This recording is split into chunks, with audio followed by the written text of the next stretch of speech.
کوئی مصیبت نازل نہیں ہوتی مگر اللہ کے حکم سے، اور جو شخص اللہ پر ایمان لاتا ہے وہ اس کے دل کو ہدایت دیتا ہے،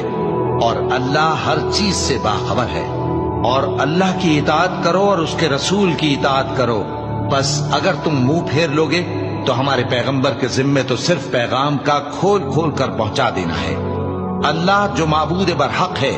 اس کے سوا کوئی عبادت کے لائق نہیں، تو مومنوں کو چاہیے کہ اللہ ہی پر بھروسہ رکھیں۔ مومنوں، تمہاری بیویوں اور اولاد میں سے بعض تمہارے دشمن بھی ہیں، سو ان سے بچتے رہو،